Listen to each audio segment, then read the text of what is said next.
everyone. This is See Self Awake. My name is Mandy, and this is just me thinking out loud about what I'm living, what I'm still figuring out.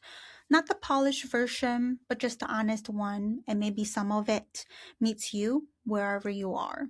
So, let me tell you about my week. Something happened just a few days ago. A friend invited me out for like a morning coffee, a meetup. I thought we were just catching up. Turns out that they were actually there to explain a business to someone, an opportunity, an industry. And I kind of already decided a while back that this one isn't for me. So when the conversation turned and then they said, "Oh, like you could just get the license too and then learn it with us." Something in me kind of like a pullback. I felt it, that quite pressure, like I was being steered somewhere I never said yes to. But here's the thing, is I decided kind of like in my head. I just never said it out loud. So from where they said I wasn't a no. So I was a maybe, and a maybe is an opening. So of course they pushed. And here's what I caught myself doing is at first I just listened but guarded. I didn't want to say what I actually thought because part of me had decided they wouldn't really get it. They just handed me the same lessons I already know, but that was kind of on me because I hadn't actually shown them where I was stuck. So I was holding my real self back and then deciding they couldn't reach me. And the whole time we were talking, there was this quiet back and forth going on inside me. Like 1 minute, I was like, nope, I already decided I'm not doing this. Then it's like, well, but if I change my mind now, then what was the point of all that going back and forth before, like in my head? Then it gets a little mean to myself. Like, what's wrong with me? Do I just go along with whatever the last person says? Then it softens to myself, but mm, maybe I could just try it. Maybe there's something in it for me. And then I'm right back to like, wait, does this even apply to me? Do I actually want this or not? It's a lot of up and down, and the whole conversation, not a clean line, more like a little roller coaster. The entire time, and that was the being pushed actually felt like from the inside. Not someone shoving me, just me writing my own ups and downs, looking for a way not to have to decide. And sitting there, I realized this wasn't really about the business at all because that feeling of I'm being pushed, it isn't really true. Like, I have a choice. I've had one the whole time. And underneath, I'm being pushed is something I don't always want to look at. Like, I don't want to carry the weight of it being my call because think about it. If I'm being pushed and it goes wrong somehow, well, I didn't really pick it, right?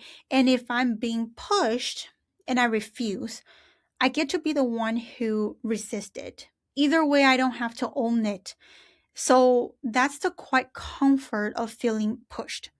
And it kept, your hand clean because it's also the trap. The moment I admit I'm choosing, I also have to carry it. And maybe that's the real thing I was resisting at the table. Not the business, not the responsibilities, but here's the part that started to loosen. One of them said something that stayed with me. She said, whenever you feel stuck, you can't really solve it right now, don't keep forcing the one spot. It's like the heart.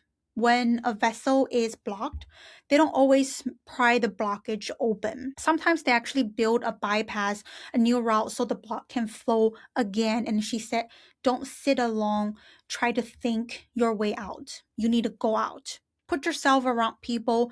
Don't overthink why. Because when you're in it with the others, actually doing something together, you start to find your place, your value, and they reflect back to things that you can't see in yourself alone.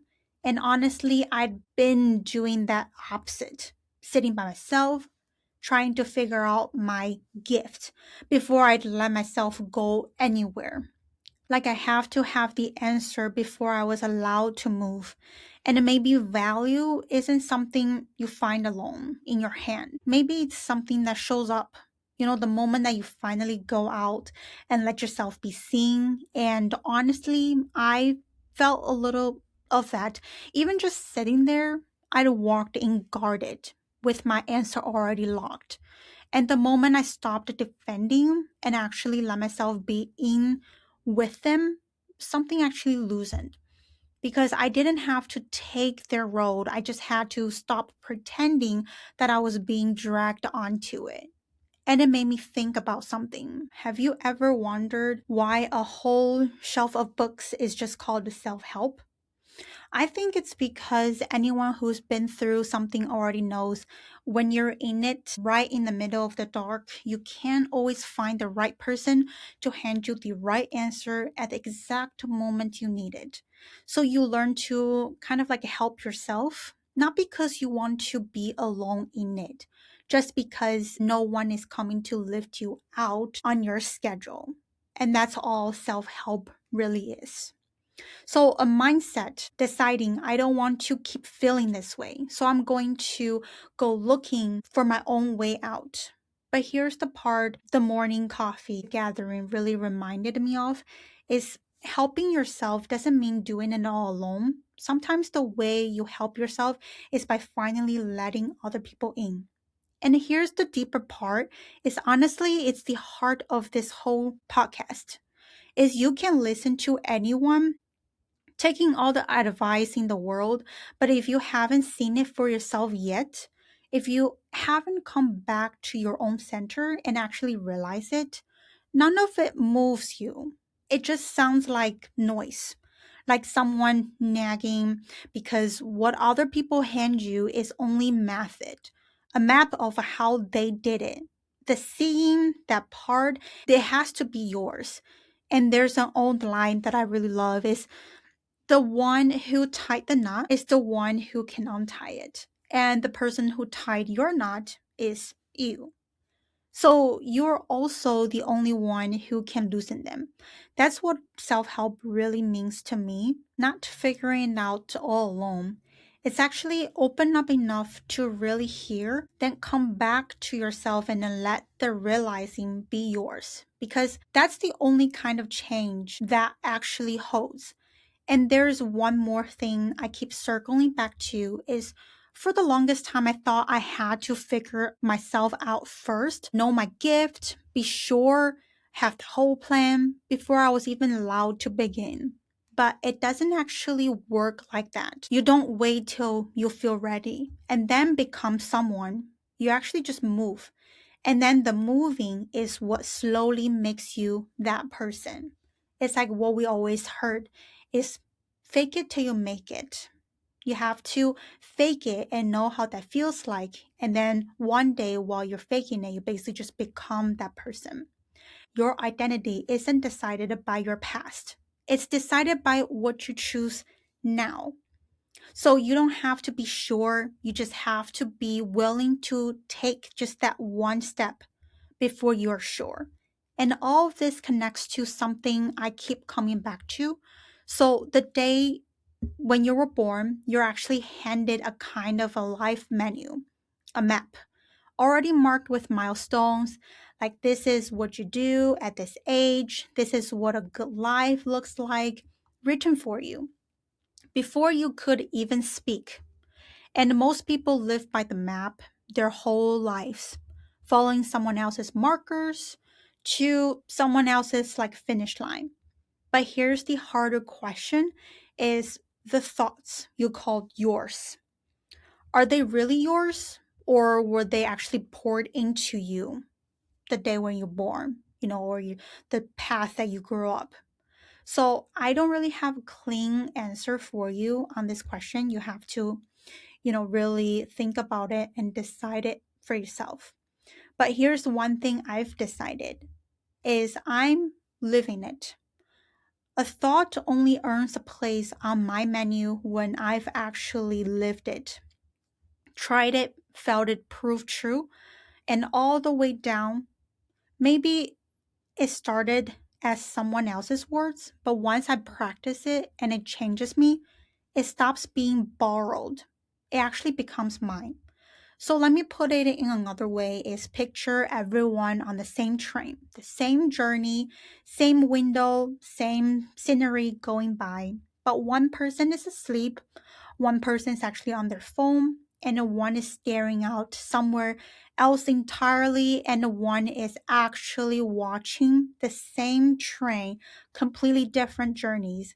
And when someone describes the view to you, you can only picture it in your head. You don't actually know it. But when you walk the road yourself, what you felt, what it did to you, what you saw, no one can hand that to you, and you can't actually hand it to anyone else either.